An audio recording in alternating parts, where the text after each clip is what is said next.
Kita menyadarkan diri kita, terlebih lagi yang berceramah, jangan kau hanya sampai menyampaikan ayat saja. Hai Abdul Somad, apakah kau yang bicara itu hatimu sudah hidup? Senantiasa merasakan diri, aku orang paling hina, aku orang paling kotor, ditempelkan kening ke lantai di tempat yang diinjak tapak kaki, mengatakan bahwa aku bukan siapa-siapa. Ketika engkau merasa dirimu tinggi di atas, kau bukan apa-apa, karena yang paling tinggi di badanmu pun kau tempelkan. Tapi saat kau jatuh, rendah, down, stres, kau jangan merasa rendah, karena kau tegak berdiri di hadapan Allah. Kau angkat dua tangan, Allahu Akbar. Di dalam diri ini disebut dia dengan qalb. Kenapa disebut qalb? Orang Arab menyebut qalb qallaba, karena sifatnya berbolak-balik. Pada saat selesai salat, astaghfirullahalazim, tidak ada yang paling bersih, dia bersih. Tapi pada saat petang sore hari, yusbihu mu'minan, paginya putih, bersih, tak bernoda. Wa yumsi kafiran, petangnya hitam. Makanya dari pagi dibersihkan. Salat subuh bersih, salat zuhur bersih, condong matahari salat asar bersih, tenggelam matahari salat maghrib bersih, sempurna gelap malam salat isya bersih, tengah malam bangun tahajud munajat, di tengah malam orang tertidur. Wa tusalli bil laili wan nasu niyam, engkau tegak di waktu malam di saat orang semua sedang tenggelam dalam lelap tidur panjang, tapi engkau menangis meratap mengenang dosa begitu banyak. Sab'atun yuzilluhumullah, di antara 7 yang mendapatkan naungan Allah. Yauma la zilla illa zilluh, hari itu tak ada naungan kecuali naungan Allah. Di antara yang mendapatkan naungan itu adalah rajulun zakarallah, orang yang berzikir, munajat, muhasabah diri di tengah malam, sunyi, sepi, fafadat ainahu, menetes air matanya. Berapa banyak sudah harta dititipkan Allah, berapa kupakai untuk zakat, wakaf, infak, sedekah, wasiat, hibah, ghanimah, harta rampasan perang di zaman Nabi. 7 harta yang akan menolong di hadapan Allah, 1 pun tak dipakai. Umur diberikan Allah 40, 60, 70. Berapa yang kupakai untuk menolong agama Allah? Berapa yang kupakai untuk mengingat Allah? Mata, tangan, telinga, kaki akan diminta tanggung jawab di hadapan Allah. Al-yawma nakhtimu ala afwahihim, mulut terkunci. Wa tukallimuna aydihim, tangan akan bicara.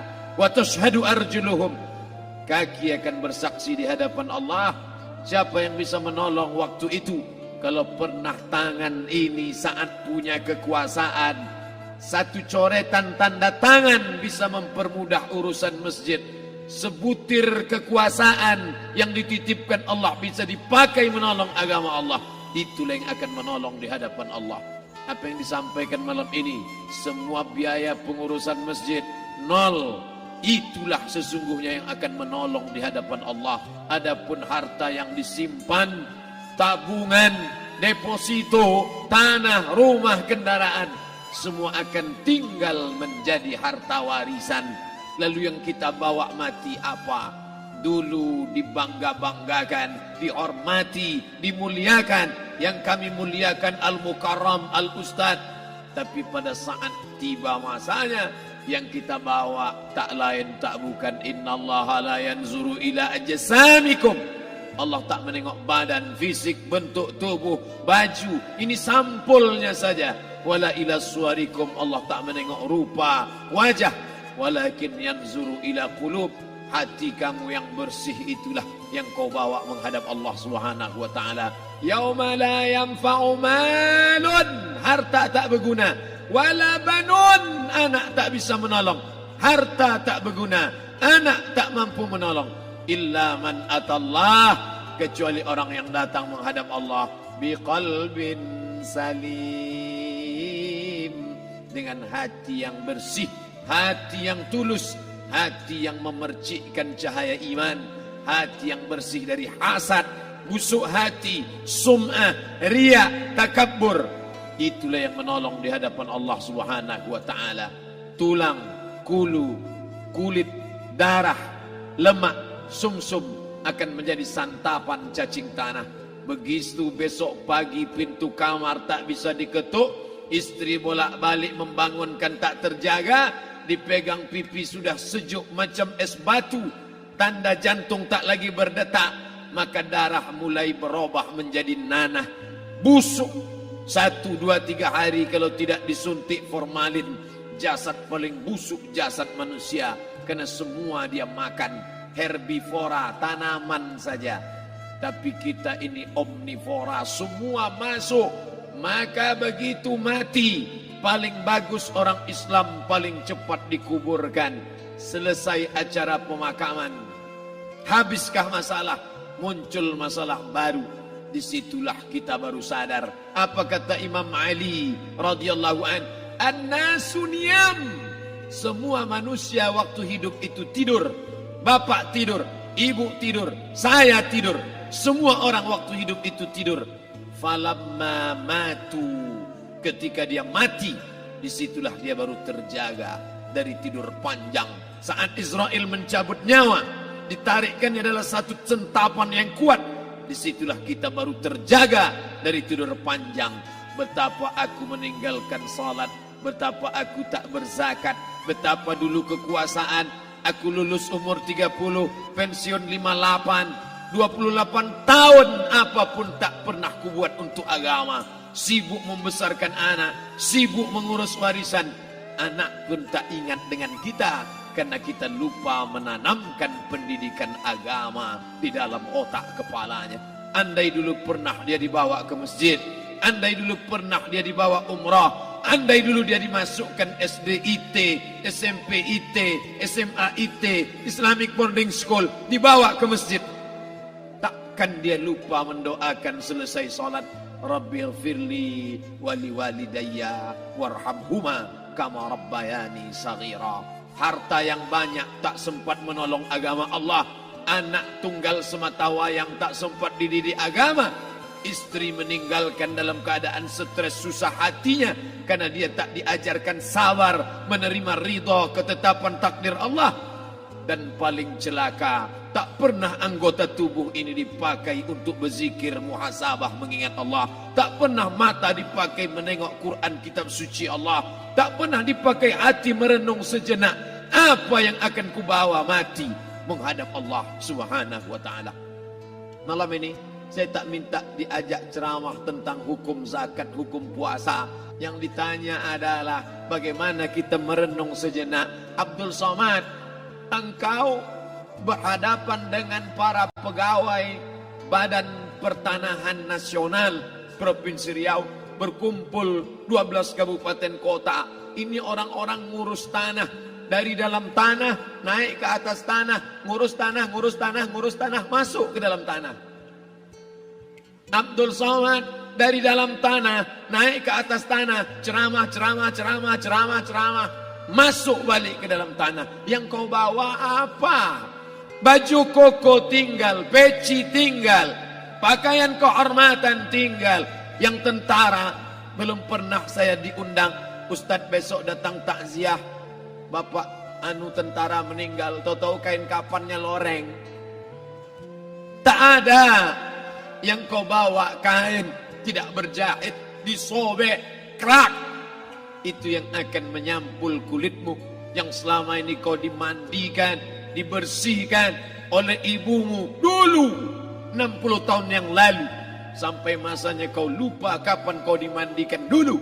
Sekarang ruh melihat, disebut dia ruh karena dia raha ya ruhu ruh, seperti aroma semerbak yang datang pergi hinggap. Ruh sampai masanya dia datang masuk ke dalam jasad. Ruh sampai masanya dia pergi meninggalkan jasad. Malam ini dimuliakan Al-Mukarram Haji Abdul Somad LCMA. Kenapa Abdul Somad ini dimuliakan? Karena ruh hinggap sejenak sebentar, sampai masanya besok pagi dia ruh keluar dari dalam tubuh ini. Anak yang katanya ayahku sayang, istri katanya kaulah abang, Sampai masanya mereka tak lagi mau mendekat. Rumah itu saya yang buat, saya yang mengukurnya. Tapi begitu ruh sudah keluar dari badan, tidak satu pun semeter, sesenti, sejengkal, sehasta ada tempat di rumah itu untuk jenazah bernama jenazah Abdul Somad. Dulu orang bertanya, rumah Ustadz Somad di mana? Hari ini orang tidak lagi bertanya, tak lagi menyebut nama. Orang sudah mengatakan kuburnya mana. Dulu kalau dia masuk masjid, didatangi orang, disalami orang, mahasiswa, anak-anak, remaja mencium tangannya sebagai tanda hormat. Tapi begitu diletakkan keranda, kita akan sholat jenazah nanti selepas sholat zuhur. Apa kata orang? Letakkan di tepi sana, letakkan di tepi sana. Tak satu pun mau mendekat, letakkan dia di sana. Bahkan sebagian mengatakan jangan dalam masjid, letakkan dia di luar. Dia tidak disebut engkau yang mulia, tidak digunakan kata ganti orang langsung. Letakkan dia di sana. Bahkan sebagian tak lagi, padahal tempat paling mulia sebelah kanan, orang tak lagi mau di kanan, mulai dia menjauh ke kiri. Kenapa kau ke sana? Takut aku mimpi hantu nanti malam. Mana kawan, sahabat, andai tolan, anak menantu, teman sekantor, semuanya pergi meninggalkan. Yang tetap dibawa, kalau pernah kaki melangkah salat berjamaah di masjid, kalau pernah tangan mengusap kepala anak yatim, kalau pernah tangan mengucap subhanallah. Nanti di akhir tausiah kita akan berzikir, munajat, muhasabah diri, berdoa, mengenang apa yang akan kita bawa menghadap Allah Subhanahu wa taala. Datang malaikat membawa kain kafan dari cahaya, akan menyambut ruh yang mulia. Hadis riwayat Ahmad bin Ambal dalam kitab Al-Musnad, turun malaikat berlomba-lomba membawa kain putih dari cahaya, menunggu ruh akan keluar. Ruh menetes seperti embun di ujung daun. Daun tidak bergoyang, ranting tidak patah. Ruh menetes pelan turun ke dalam kain kafan, dibawa malaikat ke pintu langit. Tak sabar mereka menyambut. Inikah dia yang selama ini berjamaah? Inikah yang dulu ketika dititipkan kekuasaan menolong agama Allah? Kam min masyhurin fil ardi walam yakun ma'rufan fis sama.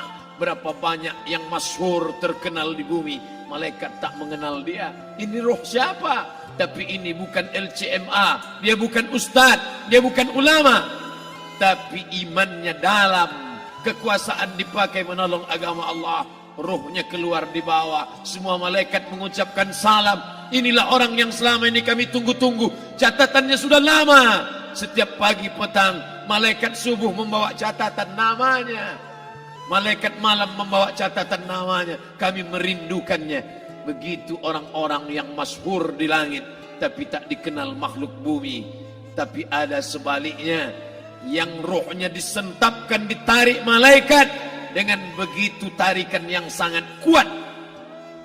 Nabi bertanya saat Isra Mi'raj kepada mereka yang sudah mati ribuan tahun yang lalu, apa yang kalian rasakan? Yang satu mengatakan seperti tebasan pedang di tempat yang sama beratus kali. Yang satu mengatakan seperti kambing yang dikuliti hidup-hidup. Yang satu mengatakan seperti mata kail pancing ditarik dari kulit yang basah. Maka kita berdoa setiap selesai salat, Allahumma hawwin alaina, ringankan kami ya Allah, fi sakaratil maut, di saat sakaratul maut yang amat sangat menyakitkan itu. Dan mereka yang pergi tak pernah kembali, mereka yang mati tak pernah bercerita, kecuali hanya kepada Sayyidina wa Maulana Muhammad sallallahu alaihi wasallam. Di saat malam pertama di tempat yang gelap, di tempat yang tak pernah diimpikan oleh orang, tapi kita tetap melewati dan merasakannya. Perlahan-lahan cacing tanah, ular-ulat kalajengking akan menggerogoti kulit yang selama ini dimandikan, selama ini dipakaikan sampo yang mahal, selama ini dioleskan pelembab yang lembut. Tapi ternyata sebelum roh keluar jasad, setelah keluar, dia hanya akan menjadi santapan cacing tanah. Hancur berkeping hari demi hari. Yang pertama kali membusuk adalah mata, karena dia berisi cairan. Cairan ini mengering, busuk dan berlubang. Lalu kemudian usus sebulan di dalam tanah, mulai dia menggelembung masuk angin dan dia meletus pecah. Cacing-cacing tanah mulai datang menggerogoti, memakan. Habis lemak, tulang, kulit, bulu, sumsum, darah, jantung, empedu, limpa, buah pinggang. Habis semuanya, tinggal tulang-tulang yang memutih, dimakan oleh tanah, ditelan oleh massa, sampai akhirnya Asi bin Wa'il membawa tulang yang kering itu kepada Nabi Muhammad, baginda Sayyidina wa Maulana Muhammad. Ya Muhammad, ayuhyi rabbuka hadzal izam, sanggupkah Tuhanmu menghidupkan tulang yang kering ini? Nabi diam tak menjawab, sampai akhirnya datang Jibril alaihi salam membawakan wahyu. Qul, katakan kepada dia. Ayat ini dibaca malam Jumat. Bapak Ibu semua hafal, kita baca. Qul yuhyiha allazi ansha'aha awwala marrah wa huwa bikulli khalqin alim.